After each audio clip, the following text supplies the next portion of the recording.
വിനോദ്, ഇപ്പോൾ ശ്യാം പറഞ്ഞു നിർത്തിയത് ഈ നികുതി ഭാരത്തെക്കുറിച്ചാണ്. എന്തായാലും ഈ കൂടുതൽ വലിയ നികുതി നിർദ്ദേശങ്ങളൊന്നും ഉണ്ടാകില്ല എന്നുള്ളൊരു പ്രതീക്ഷ സാമ്പത്തിക വിദഗ്ധർ വെച്ച് പുലർത്തുന്നുണ്ട്. അപ്രകാരം തന്നെ ആയിരിക്കുമോ? കൂടുതൽ ഭാരമൊക്കെ ജനങ്ങളിൽ ഏർപ്പെടുത്താൻ സാധ്യതയുണ്ടോ? കാരണം വിഭവസമാഹരണം ഏത് വിധേനയും കേരളം നടത്തിയേ മതിയാവൂ. മൊത്തം കടക്കണിയിലാണ്. തീർച്ചയായും നമുക്കറിയാം, കേരളം ഇപ്പോൾ അനുഭവിക്കുന്ന സാമ്പത്തിക പ്രതിസന്ധി, അതിൻ്റെ കണക്കുകൾ നമ്മുടെ മുമ്പിലുണ്ട്. അതുകൊണ്ട് ഈ കണ്ണിൽ പൊടിയിട്ടുകൊണ്ടുള്ള ഒരു ബജറ്റുമായി മുന്നോട്ട് പോകാനാവില്ല. നമുക്കറിയാം, ഇപ്പോൾ പെട്രോളിന്, ഇന്ധനത്തിനടക്കം സെസ് ഏർപ്പെടുത്തിയിട്ടുണ്ട്, പ്രത്യേക സെസ് ഏർപ്പെടുത്തിയിട്ടുണ്ട്. അത് കോവിഡ് കാലത്ത് ആരംഭിച്ച സെസ്സാണ്. അത് പിൻവലിക്കുമോ എന്നുള്ള കാര്യത്തിൽ കൃത്യമായ ഉത്തരമില്ല. കാരണം അത് പിൻവലിച്ചാൽ തന്നെ സർക്കാരിന് വലിയ സാമ്പത്തിക ബാധ്യത ഉണ്ടാകും. ആ സെസ് ഉണ്ടായിട്ട് പോലും സംസ്ഥാനത്തിൻ്റെ ദൈനംദിന പ്രവർത്തനങ്ങൾ മുന്നോട്ട് പോകാൻ അത് തികയുന്നില്ല എന്നുള്ളത് ഒരു യാഥാർത്ഥ്യമാണ്.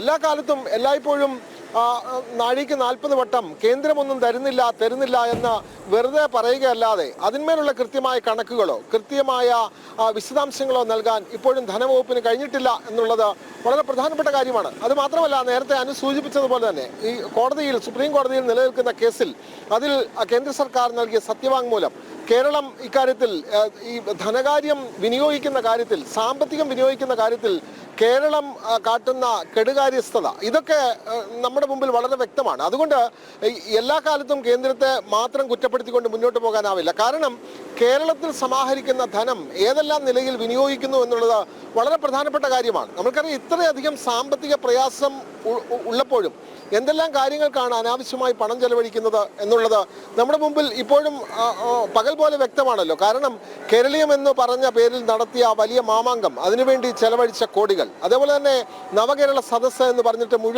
മുഖ്യമന്ത്രിയും മുഴുവൻ മന്ത്രിമാരും എല്ലാ മണ്ഡലങ്ങളിലും സഞ്ചരിച്ച ആ വലിയ പരിപാടി, ഇതിനൊക്കെ കോടിക്കണക്കിന് രൂപയാണ് ചെലവായത്. പക്ഷേ ജനങ്ങൾക്ക് എത്രമാത്രം ഇത് പ്രയോജനപ്പെട്ടു എന്നുള്ളത് വളരെ പ്രധാനപ്പെട്ട കാര്യം തന്നെയാണ്. അത് മാത്രമല്ല, സർക്കാർ ജീവനക്കാർക്കും അധ്യാപകർക്കും അടക്കം നൽകാനുള്ള DA കുടിശ്ശിക, അതേപോലെ തന്നെ ക്ഷേമ പെൻഷന്റെ അത് നൽകുന്നതിലുള്ള കാലതാമസം, കാരണം 5 മാസത്തോളം കുടിശ്ശികയുണ്ടല്ലോ, അതൊന്നും നൽകിയിട്ടില്ല. ഇതൊക്കെ സംസ്ഥാന സർക്കാർ കൊടുത്തു തീർക്കേണ്ട ബാധ്യതയാണ്. ഇതൊക്കെ എങ്ങനെ മറികടക്കും എന്നുള്ളത് വളരെ പ്രധാനപ്പെട്ട കാര്യം തന്നെയാണ്.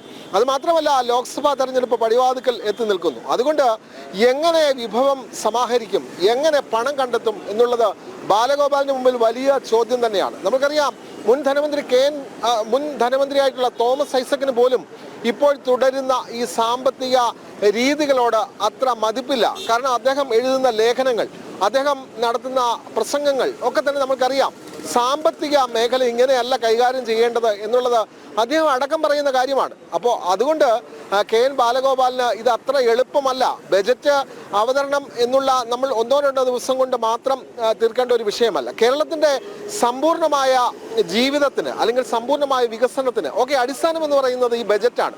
അപ്പോൾ ഈ ബജറ്റ് ഏത് നിലയിൽ, തൻ്റെ 4ാമത്തെ ബജറ്റ്, സമ്പൂർണ്ണമായിട്ടുള്ള 3ാമത്തെ ബജറ്റ് KN ബാലഗോപാൽ അവതരിപ്പിക്കുമ്പോൾ കേരളത്തിന് എന്ത് പ്രതീക്ഷിക്കാം? കേരളത്തിലെ ജനങ്ങൾക്ക് നികുതി ഭാരം ഉണ്ടാകുമോ? ഉണ്ടായിട്ടുള്ള കുടിശ്ശികളൊക്കെ കൊടുത്തു തീർക്കാൻ പറ്റുമോ? KSRTC എങ്ങനെ കരകയറ്റും? ഇതൊക്കെ വലിയ ചോദ്യമാണ്.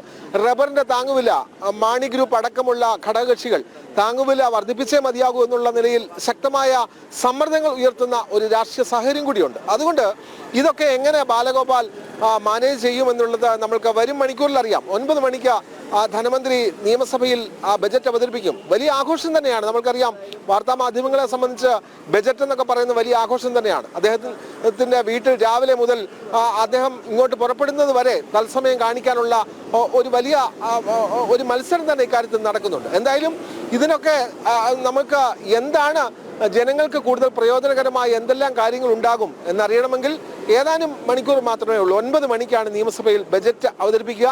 ബജറ്റ് ഇന്ന് അവതരിപ്പിച്ചാൽ സഭ നാളെ മുതൽ 6-ാം തീയതി മുതൽ 11-ാം തീയതി വരെ സഭ ഉണ്ടാകില്ല. പിന്നീട് 12-ാം തീയതി ആകും അടുത്ത ഈ ബജറ്റിന്മേലുള്ള ചർച്ച ആരംഭിക്കുക. അതുകൊണ്ട് തീർച്ചയായും ഈ ബജറ്റ് കേന്ദ്രത്തെ കുറ്റപ്പെടുത്തുന്ന പരാമർശങ്ങൾ ഉണ്ടാകും.